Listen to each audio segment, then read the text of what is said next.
हे मेरे बचपन के मित्र और पूरे सृष्टि के 3 लोक 14 भुवन के आराध्य भगवान, मेरे को भक्ति चाहिए जिसमें न भ्रम हो, न भय हो, न कोई संशय हो। ऐसी भक्ति मुझे चाहिए। भक्तिम प्रयच्छ, मेरे को ऐसी भक्ति चाहिए। और क्या जो जो जो चाहता था उसको वो मिला। पत्नी चाहती थी वैभव, तो पत्नी को सुदामा पूरी वैभव राज ठाठ बाट मिल गया। और यह भक्ति चाहते थे कि भक्तिम प्रयच्छ रघुपुंगव निर्भरा में कामादि दोष रहितम कुरु मानसंचा। अहंकार को छोड़ करके पहले तो घर में छोड़ दीजिए, फिर रास्ते भर छोड़ते जाइए। हो उसका अहंकार तो आकाश से भी ऊपर घूमना चाहिए। जो बिना मांगे मिल जाए वह अमृत तुल्य होता है। आप लोगों ने सुना कि बिना मांगे अमृत तुल्य मिल जाता है। यह बड़ा सौभाग्य है सदगुरु सरकार का आशीर्वचन सुनने का। मैं हूं रंजीत राय और आप लोग देख रहे हैं जनगढ़ की आवाज। श्री काशी विश्वनाथ मंदिर न्यास के अध्यक्ष रहे पद्मश्री प्रकांड विद्वान परम पूज्य प्रातः वंदनीय श्री हरिहर कृपालु त्रिपाठी जी महाराज जी को आप एक बार फिर सुनने जा रहे हैं। जिसने नहीं सुना गुरुदेव को वो समझ लीजिए कि अमृत पान से वंचित रह गया। जीवन को सशक्त बनाने, जीवन में ऊर्जा भर देने और नकारात्मक सोच को समाप्त करने की जो शक्ति गुरुदेव प्रदान करते हैं, उससे मैं स्वयं रंजीत राय इतना सामर्थ्यवान बन गया हूं कि मुझे लोगों को गुरु महिमा सुनाने में, आशीर्वचन लोगों के कानों तक पहुंचाने में और भक्तों को ऊर्जावान बनाने में संपूर्ण सुख की प्राप्ति होती है। आप लोग सुने गुरु भगवान को और वीडियो को अंत तक सुनिएगा। ये नहीं सुना गुरु संदेश तो क्या सुना। जो बिना मांगे मिल जाए गुरु भगवान को क्या, वह अमृत तुल्य होता है। अयाचितम अमृतम स्यात्, जो बिना मांगे मिल जाए वह अमृत तुल्य होता है। चाहे भगवान के द्वारा प्राप्त हो जाए, गुरु के द्वारा प्राप्त हो जाए, समाज के द्वारा प्राप्त हो जाए, परिवार के द्वारा प्राप्त हो जाए, श्रेष्ठ व्यक्तियों के द्वारा प्राप्त हो जाए, वह अमृत तुल्य होता है। गुरु भगवान गुरु के चरण में मंदिर में कैसे बैठना चाहिए लोग जानते नहीं हैं। गुरु और गोविंद के यहाँ हमने बहुत स्थानों में देखा कि वह अहंकार लेकर के दोनों स्थानों में कोई कोई दिखते हैं। अहंकार को छोड़ करके पहले तो घर में छोड़ दीजिए, फिर रास्ते भर छोड़ते जाइए। सुदामा जी से उनकी पत्नी ने कहा कि आपके मित्र हैं, जिसके मित्र कृष्ण हो उसका अहंकार तो आकाश से भी ऊपर घूमना चाहिए, जिसके मित्र कृष्ण हो। जी गुरु। परंतु भगवान सुदामा जी कैसे जा रहे हैं? श्री कृष्ण गोविंद हरे मुरारे, हे नाथ नारायण वासुदेव, यही मंत्र का जप करते हुए वो जा रहे हैं। और न पाँव में जूता है, न कोई सुंदर वस्त्र है, निरभिमानी होकर के एक सामान्य सा व्यक्ति बने करके कृष्ण भगवान का मित्र, किसी का प्रधानमंत्री मित्र हो जाए वो अपने को कुछ समझेगा ही नहीं। और प्रधानमंत्री के बाप का बाप का बाप का बाप भगवान कृष्ण, जिसके सखा हो, मित्र हो, साथ में पढ़े हो, एक ही हॉस्टल में द्वारिकाधीश, एक ही कमरे में दोनों पढ़े हो, दोनों, जिसको वो नहीं आता था विषय वो उसको समझाता था, उसको नहीं आता था, दोनों मित्र थे। एक एक को पठन काल में पढ़ाते थे, एक एक को, दोनों दोस्त, एक सखा एक ही कमरे में रहते थे। परंतु उनका भाव जो है, घर से जब चले, बार बार उनकी पत्नी ने कहा कि द्वारका जाऊं, जो द्वारका जाऊं, द्वारका जाइए, आपके मित्र हैं, एक दृष्टि हो जाएगी, हम लोग माला माल हो जाएंगे। परंतु भगवान ने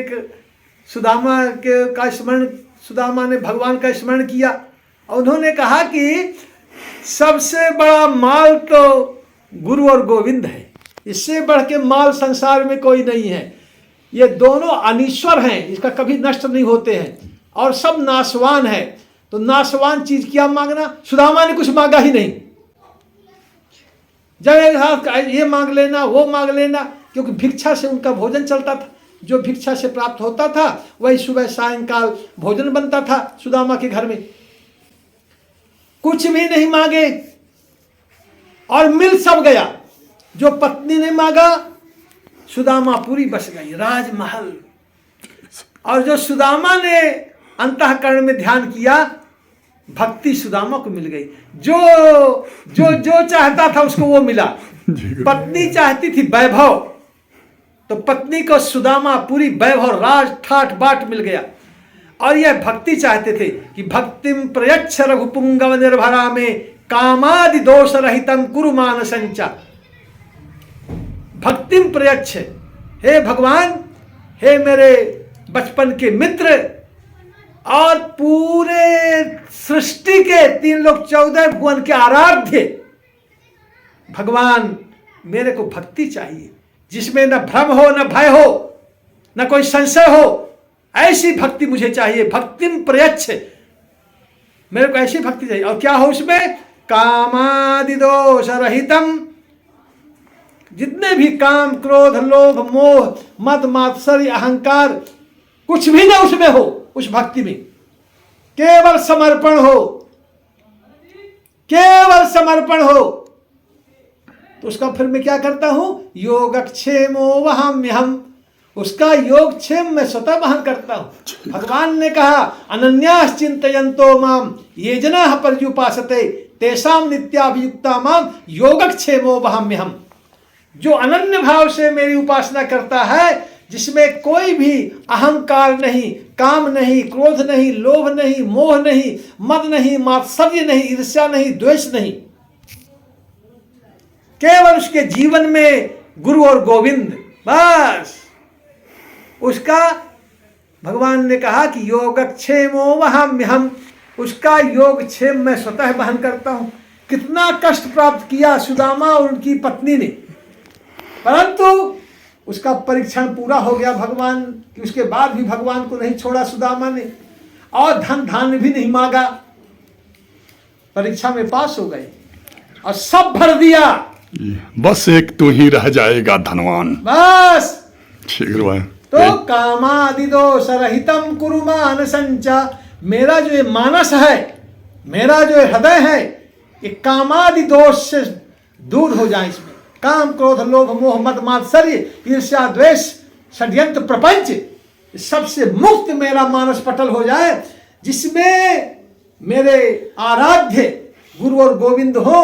वहां कोई दूसरी विषम चीजें, गंदी चीजें आ ही नहीं सकती हैं। इस प्रकार का मनोभाव जब रहेगा तो सुदामा को भक्ति मिल गई। जो सुदामा के मन में था कि मुझको तो भगवान की भक्ति चाहिए, कुछ नहीं मांगा, अब मिल सब गया, क्योंकि पत्नी ने वैभव चाहा था। तो जब सुदामा अपने सुदामापुरी कुटिया ढूंढने लगे, वापस आए, कुटिया का रता पता नहीं, कहा किसी राजा ने लगता है आक्रमण करके और सब हमारा यहाँ सब कुटी उटी सब फेंक फांक दिया और कब्जा कर लिया। वो कहे कि ये कहाँ, ये मेरी कुटी कहाँ गई? अब वो अश्रु प्रवाह होने लगे। तब तक देख रहे हैं कि सब सखियां, महारानी थी उनकी पत्नी, सब सखियां आरती लेकर के पुष्प वृष्टि करते हुए सुदामा की ओर आई। सुदामा भी बिल्कुल राजतुल्य हो गए अपने आप। अभी तक उनके बेवाएं फटी हुई थी, उनका कुर्ता फटा हुआ था, धोती फटी हुई थी, पाए उपानह की नहीं सामा, धोती फटी सिलती दुपटी, धोती फटी हुई थी, कुर्ता फटा हुआ था, बेमाएं पाँव में फटी हुई थी। वो बेमाएं अपने आप ठीक हो गई, सुंदर बदन हो गया, देदीप्यमान, हजारों सूर्य से भी ज्यादा तेजस्वी उनका स्वरूप चेहरा हो गया। सब आमूल परिवर्तन। उन्होंने चेहरा नहीं मांगा, भक्ति मांगा। ना उन्होंने युवा मांगा कि मैं युवा हो जाऊं, मैं राजतुल्य जैसे मेरा हो जाए। प्रभु ने कहा अमृतम स्यादयाचितम, जो बिना मांगे मिले वो स्वीकार है। सुदामा ने कहा कि ये तो भगवत कृपा है, भगवत कृपा से मिल गया नारायण, इसको अस्वीकार नहीं करो। हो सकता है प्रभु की प्रेरणा से कोई हमारे यहाँ वो देने आ गया हो कि इसको आवश्यकता है, इस समय कोई सहयोग दे रहा हो, हम मांगे नहीं, कुछ भी नहीं, और कोई देने आ गया तो हो सकता है भगवत प्रेरणा से कोई हमारे यहाँ उपस्थित हो गया देने। तो वही है अमृत। अमृतम स्याद अयाचितम, बिना मांगे जो मिल जाए। हमारे यहाँ एक कई लोग, नाम नहीं लेना चाहिए, वो आए कहे गुरुजी हमको ये वाला सम्मान मिल जाए, नहीं तो हम अनशन में बैठ जाएंगे। अनशन में बैठ भी गए। तो हमने कहा कि देखिए ये उत्तम नहीं है, ये उत्तम नहीं है। सम्मान, हक मांगिए अनशन करके। सम्मान जो है दूसरों के द्वारा होना चाहिए। सम्मान के लिए युद्ध नहीं किया जाता कि हमारा यश बढ़े, हमारा नाम हो, हमारा ऐसा हो। इसका उसमें आनंद ही नहीं है, उसमें कोई आनंद नहीं है। जो बिना मांगे मिल जाता है, बिना मांगे हमारे परोक्ष में हमारा कोई यशोगान करे, प्रत्यक्ष में तो सब कोई बोलेगा आप बहुत अच्छे हैं, आप बहुत अच्छे हैं, बहुत, इससे आप प्रभावित मत होइए। विषकुंभ पयो मुखम, पेट में विष भरा हुआ है और गले में मीठी मीठी वाणी है, यहाँ मलाई है। अरे हम आपको बहुत याद कर रहे थे, आप देखिए आपसे भेंट हो गई, आप हुआ, आपके हुआ, आपकी तबीयत खराब हो गई थी, सुने हैं। और जो बाहर गया, अरे ठीक भोग रहा है, बहुत बनता था, आज बड़ा है ना सड़ रहा है अस्पताल में, ये देखिए। और सामने, अरे आपको बड़ा कष्ट था, हमको तो बड़ी वेदना हुई है, सुने हम कि आपकी हाँ भाई साहब तबीयत तो हमारी बहुत ख़राब हो गई थी, पर भगवत कृपा से ठीक हो गई है। और वह जो बाहर हुआ, पता नहीं कैसे ठीक हो गया, अभी और सड़ता रहता। विषकुंभ पयो मुखम वर्जयेत् तादृशम मित्रम विषकुंभ पयो मुखम। ऐसा परिचित व्यक्ति, ऐसा अपना मित्र, ऐसा अपना व्यक्ति को 100 कोस से नमस्कार करिए, जो सामने मीठा मीठा बोले और परोक्ष में हमारा तलवार चलावे। वर्जयेत् तादृशम मित्रम, कीदृशम मित्रम विषकुंभ पयो, विषकुंभ पयो मुखम, मलाई यहाँ है, खूब मीठी मीठी बात बोल रहा है। विषकुंभ पयो मुखम, ऐसा चाहे कोई हो, चाहे अपना दायाद हो, भ्राता हो, अपना मित्र हो, अपना परिचित हो, इससे 100 कोस दूर रहिए। दूरा देव नमाम्य हम, उससे दूर दूर रहिए, अन्यथा वह आपका शत्रुवत आपका परोक्ष में व्यवहार करेगा और आपके सब यश को नष्ट कर देगा। यश को नष्ट कर देगा। धन को नष्ट करे या न करे, आपकी यश को नष्ट कर देगा। यश रूपी धन सबसे बड़ा धन है, उसको यशोधना कहा गया है। यश रूपी धन जिसके जीवन में है वही सबसे बड़ा धनी है। हमसे लोगों ने पूछा सबसे बड़ा धनी कौन है, हमने कहा अडानी अंबानी नहीं है। तो फिर महाराज कौन है सबसे बड़ा धनी? हमने कहा जिसके जीवन में यश है। यश रूपी धन जिसके जीवन में है उसको क्या कहा जाता है? यशोधन। यशः एव धनम वर्तते यस्य सह यशोधन। यश रूपी धन जिसके जीवन में हो। किसी का उपकार करो समुद्र में डाल, हमारे यहाँ कहावत है बहुत पुरानी, हजारों साल।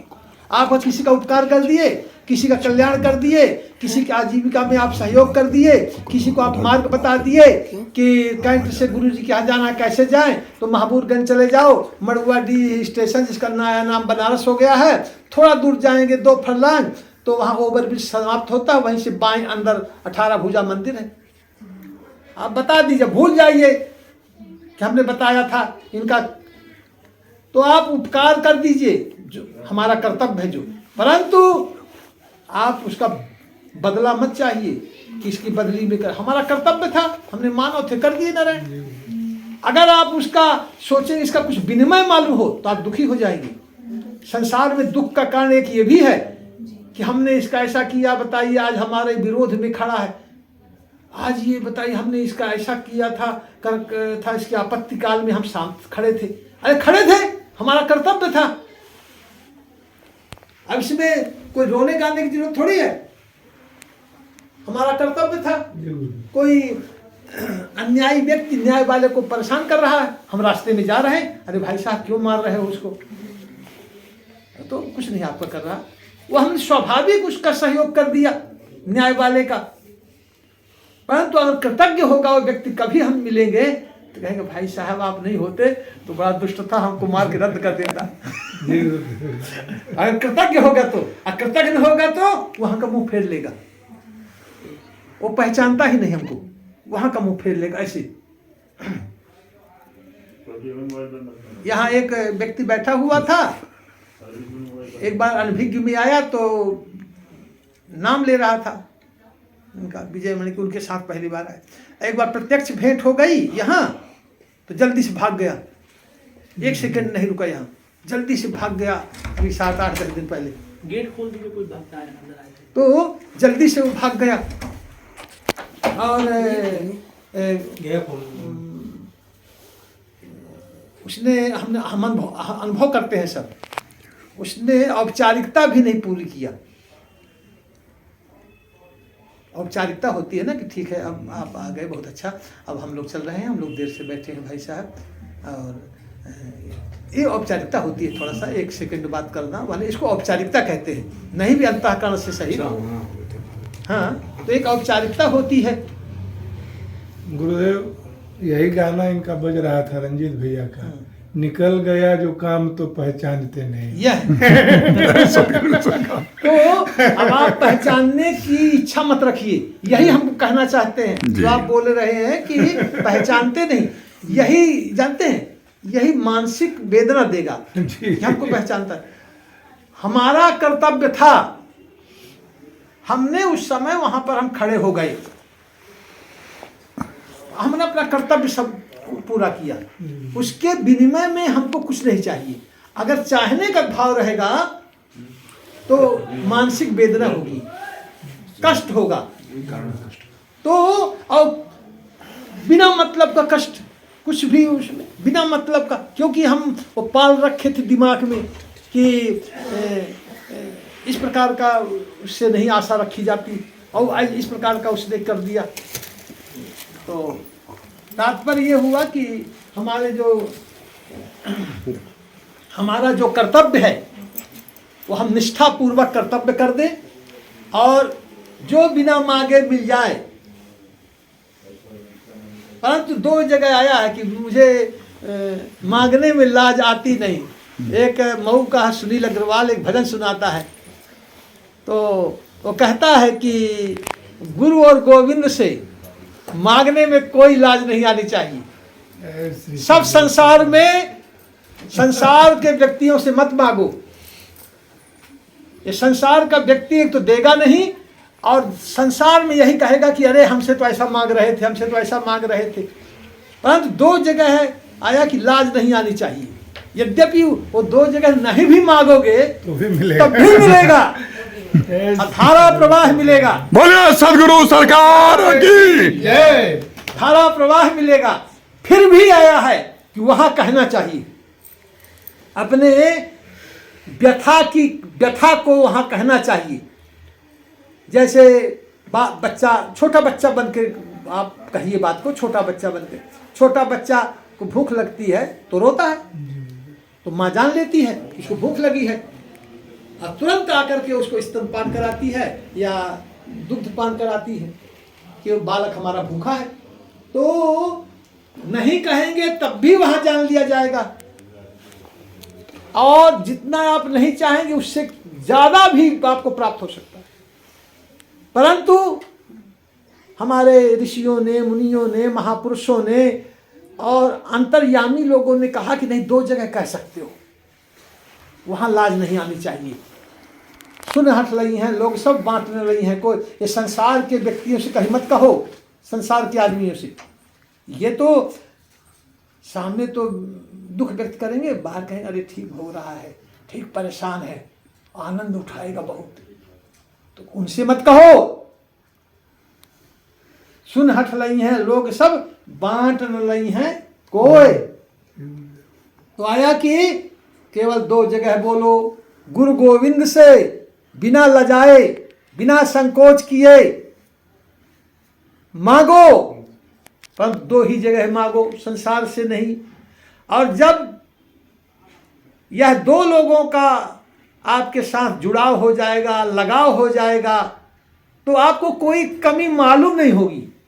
कमी रहेगी भी तो आपको लगेगा कि हमको तो मानव जीवन मिला है, कितना संस्कार युक्त माता पिता के गर्भ से हम पैदा हुए हैं, कितना संस्कार रूपी लोग हमारे साथ में हैं, तो इससे बढ़कर के तो भाग्य कुछ हो ही नहीं सकता हमारे पास। धन तो है कि निंदन्ति नीति निपुणा यदि वास्तुवंतु लक्ष्मी समाविशतु गच्छतु यथेच्छम्। लक्ष्मी जी आज है कल नहीं, आवाज नहीं है कल आ जाएगी। परंतु जिसका चरित्र नष्ट हो गया, जिसका यश नष्ट हो गया, फिर कभी नहीं वापस होने वाला। लक्ष्मी जी आज है कल नहीं है, परसों आ जाएगी। परंतु जिसका चरित्र खत्म हो गया, यश खत्म हो गया, वो कभी भी वापस नहीं होने वाला। ये ध्यान में रखना है। चरित्र और यश जिसका समाप्त हो गया, वह फिर कभी भी वापस नहीं आने वाला।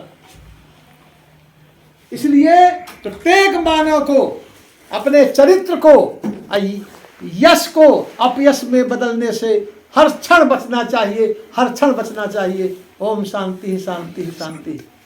सदगुरु सरकार की जय।